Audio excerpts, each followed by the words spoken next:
بالکل جی د اس ډي پی او ساجد ممتاز د اړخه چې کومه کلی کچېرې منتقد شوی او په هغې کې مختلف اوپینین مخې ته راغلل. عجب خان تاسو یو سوال اوچت کړو چېرې 107 کې کم کسان راځي او هغه بندیږي او هغه چې دی بیا په اتکړو کې پیش کېږي نو په هغې کې زیاتره بې ګناه د درخواست یا د هغه د ذلیله کېدو دپاره نو ستاسو په خبره باندې عمل هم وشو هغه چې دی وکړی شهو نو دا تاسو د کم وخت نه محسوس کوئ چې یاره دا داسې کېږي؟ بسم الله الرحمن الرحیم. لاول خو ستا انتهایی شکریه دا کوم سویل بچا. دا یو ډیر معمولی او ډیر اهم خبره ده. خبره ده چې ما تاسو ته وی ډي اس پی صاحب ته ما وی ما چې د پښتو یو متل چې لاس مات شي نو غاړي لرازي. دغه شان چې زمونږ په علاقه کې څه خبره تر دې د چا په منځ کې وشي نو لازمي هغه راځي او په پولیس کې راپورټ درج کوي او پولیس هم چې راپورټ وانخلي نو هم مطلب دا دی بیا پولیس ګناهګاري د پولیس خلاف خبره نه کوو خو چونکې پولیس ته دا سوال کوو چې مونږ ته لږه اساني جوړه کوي په دې کې د معمولی نوعیت مسلې او هغه دوه کسان د دوو فریقینو په منځ کې مونږ روغ راولو هغه روغ وکړو بیا دی وایي چې تاسو به اوس ځئ ایسي لا دا مونږ دا راپورټ په روزنامچه کې درج کړی دی حالانکه هغه خبره روغه شوي خو د 107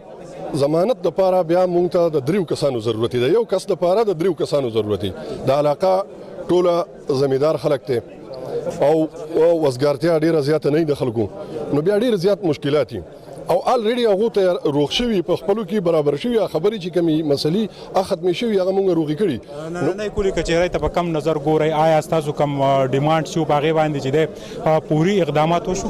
ان شاء الله زه خو د ډي اس پي صاحب نه په دې خبره انتهایی مطمئنه شوم او شکریه مې ولا هم وروسته ادا کړه چې رکه په حقیقت کې کلی کچهري دا کوم شي ما خبره وکړه او په دې باندې اکشن واغستې شي نو دا ډیره وړه خبره ده خو ډیر خلکو ته مسله واره شي. ظهور عالم خان دا ته وایي چې د کوټې فل چې هغه چې د ډیمیج شو وسوم دغه د لاندې نه مکمل ډیمیج دی کومګه دا وایي چې په هغه کې بشمار حادثات راغلي تاسو سره څه پیګر دی؟ جی په دې کې ریسنټلی یو 4-5 اکسیډنټ شوي دي چې پای کې یو 2-3 ډیټ هم راغلي دي چې هغه کسان مړه دي او هغه وړه بچي هم پاتې دي. باقاعده موږ د دې نه تاسو کو چې زموږ په دې کلی کې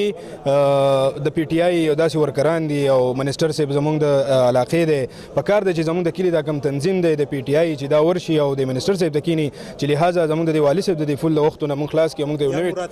د مراد سعید یا بل یو کار یو دی چې هغه ته دا وایي چې منیسټر صاحب دا موږ له دا پول حل کړه چې په دې کې ډېر سرګرم کارکونان دي په دې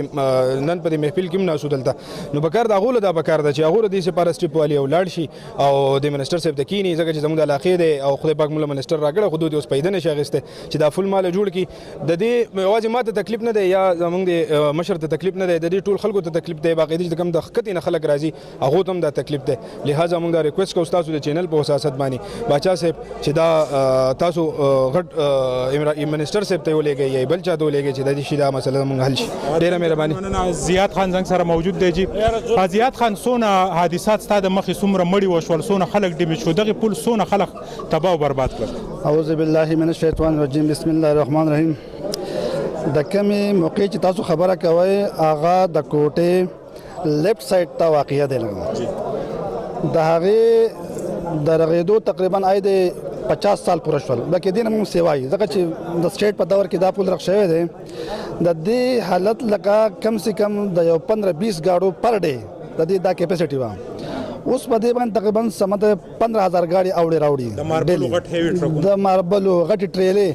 سیده خبره ده چې کله په غټ ټریلر ځي نو بیا په بل ګاډه په کراس کولای نشي لکه چې دوه ټرکونه په اټ ټایم کراس نشي پیدل په مطلب انتهایی مشکله ده چې کله کراس کیږي نو اخو لکه انتهایی مشکله ده په دې کې زمون خلکو ته انتهایی لکه پرابلم دار او بیا د ټول نه د افسوس خبره ده سهیل باچا صاحب چې زمونږ د دې علاقې بچی دی مراد سعید صاحب الله ولا ډېر غټ مقام ورکړی دی د دې علاقې مشر دی د دې علاقې امینه پاتې شوی دی د دې خلکو باندې پکای چې هغه په خپل باندې د دې باندې سوموټو اکشن هغه د دې خبرې مطلب دا دی د منیسټر بالکل دا کنسرن دا کنسرن د منیسټر سره دی لکه نو هغه په کار دی چې په خپل باندې موږ په خپل باندې بای خود ما په خپل سټیزن پورټل باندې د دې باره کې مطلب دا هغه دغه یو کمپلینټ کړی هم دی لکه چې دغه مسله ده نو موږ ریکوست کوو صوبایي ګورنمنټ ته هم مرکزي ګورنمنټ ته هم چې کایندلی بیا سپیشلی زموږ سی ایم صاحب خو به نه خو اینی هاو ان ایچ ای چونکې مطلب د مراسب سے انډر ده نو مراسب سے په کار چې په دې بابت کې ډایرکشنز ورکړي او د پول دا رغېدو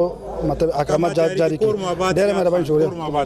لالاجي دا راته ووایه چې تاسو په نن کلي کچېرۍ کې څه محسوس کړل چې یاره د ایس ډي پي او ساجد ممتاز یا دلته چې کوم پولیس دي هغوی ستاسو په خبرو څومره نوټس واخیستو تاسو څومره مطمئن یې؟ د هغې نه مونږ ډېر زیات ځکه مطمئن یو چې ډي اس پي صاحب ساجد ممتاز صاحب ډېرې ښکلې یعنې د هرې خبرې حمایت وکړو تعاون یې وکړو خو زه په دې خبره ډېر زیات خوشحاله شوم د قبضه مافیا ولې هغې کې پوری ترټ جاري کړل هغوی چې مافیا به زما دپاره به قبضه مافیا ډېر لکه اهم دغه دی ځکه چې خاص کر د غالیګي بانډاجات ډېر زیات دي او زمونږ سره د کم کسان چې زمونږ مزاریان دي زمونږ زمینداران دي نو هر وخت زنګ سره کړه کیږي نو زه هم د دې ډي اس پي صاحب د دې خبرې هم مکمل یعنی دته خراج تحسین ورکوم او شاباس ورته ورکوم چې د دې خبرې چې کم سړی مالک ته د غزمه کده زمیندار له نه دی په کار چې د خپل مالک سره یا په قلنګ یا په اجاره یا په دې قبضه باندې ګډوډ یا مالک بلیک میل ودی چې مونږ ته دا پته د زو د جرګې مشر هم د غالیګي د جرګې مشر یم او هر ځای ما خلک بلیک میل کوي کم کسان کم چې مزاریان دي نو دا خبره زو ځکه په دې پورم باندې چوتوم چې مونږ ته ډیر غټ مسایل او کې دي چې څنګه په درخواستونه مور کو د دې خبرې نور